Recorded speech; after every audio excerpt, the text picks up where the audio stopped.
They ask me often about the Essex, and I tell them only what my old heart can bear to remember. But the Essex was not the first ship that taught me the true meaning of fear upon the sea. There was another vessel I sailed upon 2 years before that, in the long, hot summer of 1818. A ship we found drifting alone in the thick fog one gray morning with no living soul left aboard. We were 3 weeks out of Nantucket when the fog rolled in thick and heavy as wet gray wool. I was only 15 years old then, still young and foolish enough to believe in things like good luck. The lookout called down from the mast just after dawn, his voice strange and uncertain in the gray air. There was a dark shape ahead of us in the mist, he said. Something large and still on the water. As we drew closer through the fog, the shape became a ship.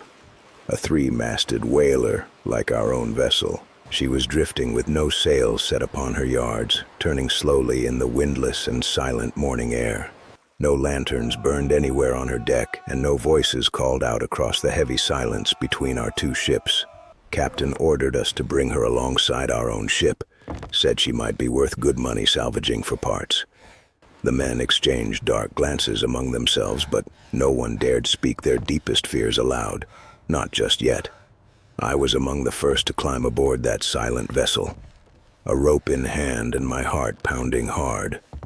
The deck was empty and still, but something was wrong.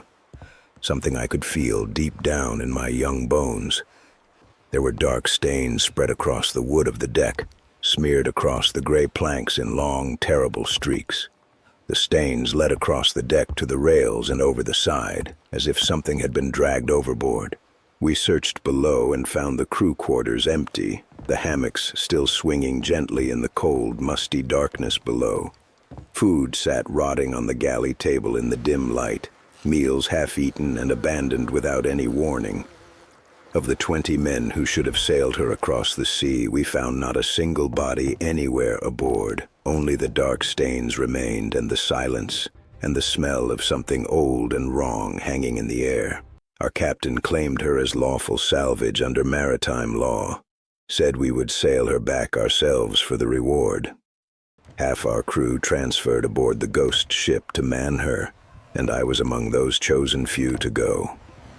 That night I lay awake in a dead man's hammock, listening to the old ship creak and groan all around me. I told myself that the sounds were normal, just old wood and rope and the restless sea beneath our hull.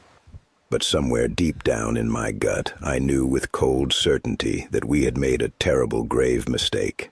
The first week aboard the salvage ship passed without incident, and the men slowly began to breathe a bit easier.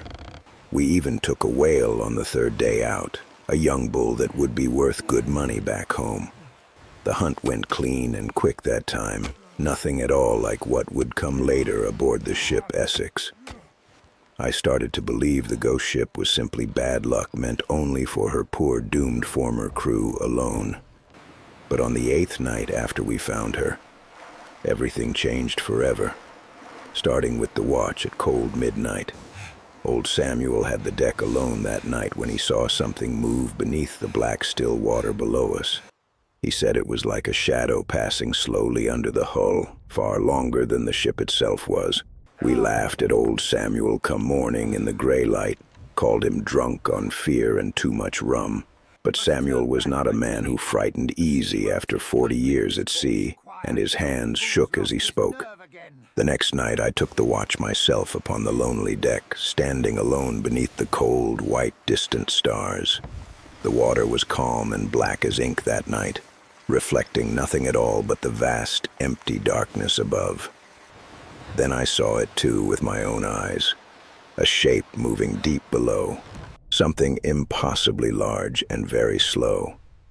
It circled beneath the ship twice in the black water before sinking slowly out of sight into the bottomless dark. I told no one what I had seen, too afraid they would laugh at me as we laughed at old Samuel. But I slept with my knife clutched tight that night, and I prayed for the very first time in years. It came for us on the 10th night after we found that cursed ship, rising from the deep without mercy. I was below deck when I heard the first scream from above, high and sharp and suddenly cut terribly short. By the time I reached the deck, the creature had already wrapped one massive arm tight around the wooden mainmast. It was a tentacle thick as a man's body, covered in pale suckers, each one the size of dinner plates.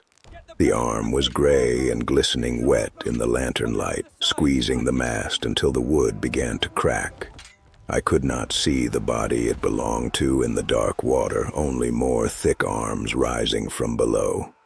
Men were running and shouting across the deck in blind panic, grabbing harpoons and axes and anything that could cut.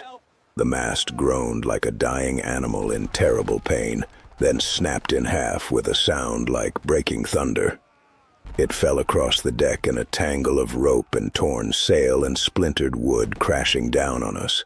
2 men went down with the falling mast, pinned beneath the heavy wreckage and screaming desperately for someone to help. But there was no time, because more thick tentacles were rising over the rails and reaching toward all of us now. Someone fired the deck cannon into the churning water, and the bright blast lit up the night like sudden daylight. For one terrible moment I saw the creature clearly, the massive body beneath all those reaching arms in the deep. A head the size of our whaleboat floated below, with eyes like black mirrors reflecting back our flickering lantern light. Between those enormous eyes was a curved beak that looked like it could snap a man clean in half easily. The cannonball struck flesh below, and the creature screamed in pain, a sound no living man should ever have to hear. But the creature did not retreat. Instead, it reached even higher with terrible fury in its wounded, violent thrashing. The men hacked at the tentacles with axes, their sharp blades biting deep into the rubbery gray, glistening flesh. Dark blood sprayed across the deck in spurts, mixing with the cold salt water washing constantly over the low rails. I grabbed a harpoon and drove the iron point deep into the arm nearest me with all my desperate strength.